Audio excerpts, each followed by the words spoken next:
saya nggak percaya, wah, memang udah terlahir sebagai seorang pemimpin, nggak. There are no born leaders, saya bilang.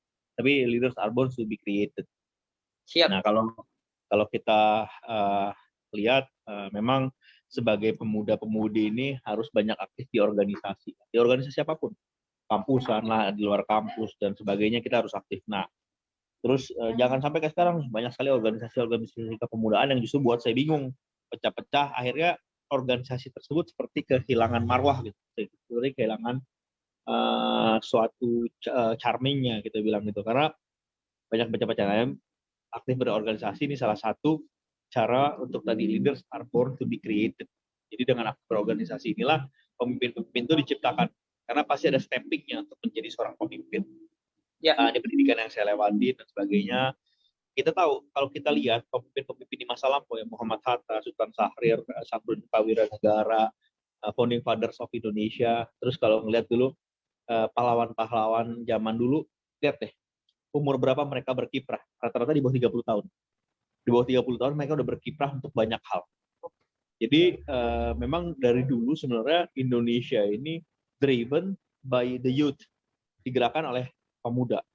Ya, ini suatu quote, sebuah quote yang selalu dikatakan oleh Presiden Soekarno dan memang terbukti sampai sekarang.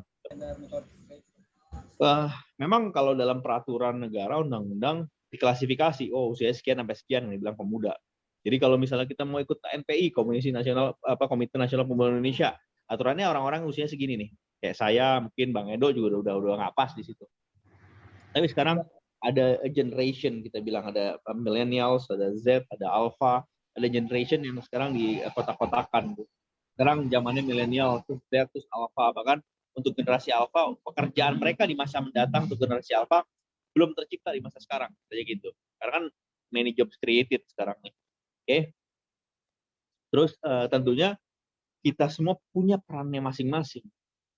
Ada yang tadi ya ke politik, ada yang ke wirausaha, mungkin academician, terus ada juga yang di LSM nanti, ada yang profesional, macam-macam. Jadi apapun peran kita di situ, yang penting kita saling respect each other, menghormati satu sama lain. Ya. Jadi artinya apa? Di diagram piramida kepemudaan Indonesia yang segi diagram penduduk, kita kan sekarang gemuk di tengah. Jadi artinya we have a big potensi about youth di masa mendatang. Makanya dibilang menyongsong Indonesia Emas 2045. Jadi artinya kita adalah bisa menjadi orang-orang yang kedepannya akan banyak membangun bangsa ini. Di bidang apa? Di seluruh bidang kehidupan. Dari politik, dari bisnis, dari ekonomi, dari academician, dan sebagainya. Jadi subjek sasaran pembangunan pemudaan. Nah, cuman memang di masa sekarang ini untuk membangun karakter building seorang pemuda ini muncul banyak masalah karena terjadi kecepatan teknologi. Jadi di zaman sekarang ini teknologi is moving faster than others. Teknologi itu bergerak lebih cepat dari hal-hal yang lain ada di dunia, termasuk government regulation or policy. Nah, jadi dari situ juga akhirnya pemuda ini muncullah banyak sifat-sifat yang kita bisa bilang menjadi lebih apatis, menjadi lebih tidak peduli satu sama lain, maunya dirinya sendiri. Nah, ini salah satu permasalahan dalam karakter building di kepemudaan. Nah, ini tadi saya bilang akhirnya banyak hal negatif bergeser. Kalau kita nggak bisa mengelola piramida penduduk yang tadi bonus di tengah dengan baik, bukan keuntungan yang kita dapat di 2045, bahkan kebuntungan. Jadi negara kita negara sangat beruntung. Kalau kita segitiga gemuk di tengah gini, Jepang kebalik. Jepang itu generasi tua jauh much more than the youth. Lebih banyak dibanding generasi tuanya. Jadi kayak di Jepang gitu, justru mereka akan menghadapi masalah yang cukup pelik ke depannya. Nah, artinya kita sebagai pemuda, orang pasti sering bilang, you need to be a problem solver, jangan sebagai problem maker. Nah, sekarang ini saya ngelihat justru banyak kecenderungan pemuda-pemuda ini justru menjadi problem maker, bukan problem solver buat dirinya dan buat orang lain. Harus berpikir kritis, tapi juga cerdas. Artinya apa? Sebagai pemuda harus punya knowledge yang cukup. Ya, dari know-how, atau yang paling dasar, sampai yang paling tinggi adalah knowledge, atau ilmu pengetahuan. Jangan mudah termakan hoax dan sebagainya. Terus, needs to be creative. Because now it's not only the competition of knowledge, but the competition of creativity, imagination, creative thinking. Ya. Jadi tiga peran pemuda yang selalu ada dari zaman dulu sampai sekarang yang nggak berubah adalah kekuatan moral, kontrol sosial, and agent of change. Apa itu kekuatan moral? Ya, kekuatan moral itu ya pemuda-pemuda ini mesti punya kesadaran hukum yang tinggi, ketahanan mental spiritual, dan sebagainya. Kontrol sosial, 98 terjadi reformasi. Itu akibat dari kontrol sosial pemuda-pemuda mahasiswa-mahasiswi pada zaman itu terhadap pemerintahan. Jadi kontrol sosial pemudaan ini bisa bahkan peruntukan sebuah kalau kita bilang dinasti, kalau kekuasaan. Terus agent of change dibilang apa di berbagai bidang kehidupan yang ada di Indonesia, politik, ekonomi, ya kan, science, sports, environment, education. Jadi agent of change dalam banyak hal, bukan hanya sebagai kompor atau cuma mana-manasin, tapi sebagai agen perubahan untuk banyak hal. Kalau sekarang masih COVID, apa agen perubahan yang bisa dilakukan oleh pemuda? Sosialisasi vaksin, nah, contohnya salah satunya ya. Terus sekarang now is 4.0 era.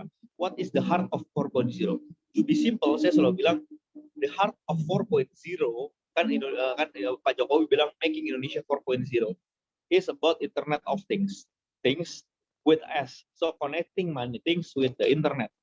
Kita punya gadget sekarang, tab, smartwatch, smartphone, semuanya serba smart. Jadi era industri 4.0 itu yang saya bilang teknologi move faster than other things. Jadi perubahan ini kadang-kadang kita nggak bisa catching up atau nggak kita kaget akan perubahan terlalu cepat. Tapi poin dari making Indonesia 4.0 adalah Internet of Things. Jadi memang sekarang udah masukin era digitalisasi. Salah satu berkah COVID di Indonesia adalah percepatan digital, 2,5 kali lebih cepat dibanding seharusnya. Nah, karena terjadi percepatan teknologi yang tadi saya udah ulang-ulang, dengan begitu cepat ya pasti ada konsekuensi logis perubahan yang ditimbulkan. Ya, sekarang orang belanja online, dulu nyari berita di CNN, sekarang di YouTube, kan? Terus moto dulu pakai kamera digital, Kodak, sekarang pakai handphone, dan sebagainya. Nah, ini udah tahu ya, industri 1.0 ketika James Watt menemukan mesin uap di Inggris, 2.0 mass production, salah satu Detroit Amerika, 3.0 ketika mulai banyak komputer, 4.0 tadi, Internet of Things. Okay? So, everything will be digitalized. Apa itu? Ya di dunia pendidikan, di dunia pemerintahan, di dunia bisnis, semua will be digitalized. Nah, jadi generasi kita sebagai pemuda ini harus siap menghadapi era 4.0 tadi. Nah, harus punya sumber daya manusia yang berkualitas yang kuat.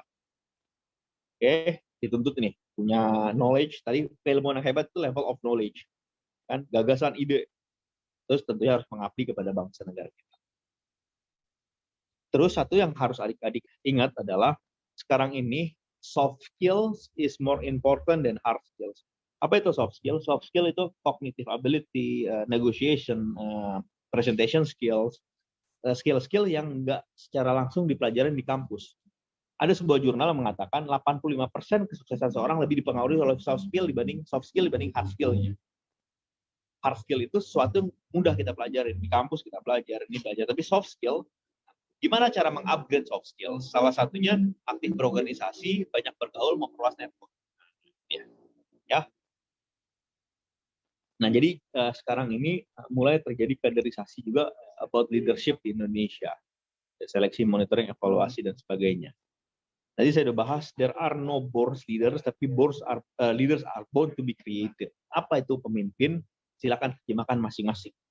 Karena pasti setiap orang punya definisinya masing-masing untuk pemimpin. Tapi intinya adalah proses mempengaruhi seseorang atau grup atau kelompok orang untuk mencapai tujuan. Caranya macam-macam. Okay. Ini sekedar sharing aja. Pemimpin tuh harus proaktif, harus mempunyai visi yang jelas. Karena itu tujuannya. Responsibility, terus bisa jadi contoh. Jadi memang pemuda ini adalah kunci tonggak pembangunan perubahan dari bangsa Indonesia, di mana kita bisa memanfaatkan bonus demografik yang luar biasa atau maju Indonesia. Sekarang pemuda udah bergerak, saya termasuk 1 dari 6 wakil gubernur di Indonesia usia di bawah 40 tahun, Sumatera Barat penyumbang 1. Sisa daerah lain bisa dilihat di sini, ini kawan-kawan saya semua.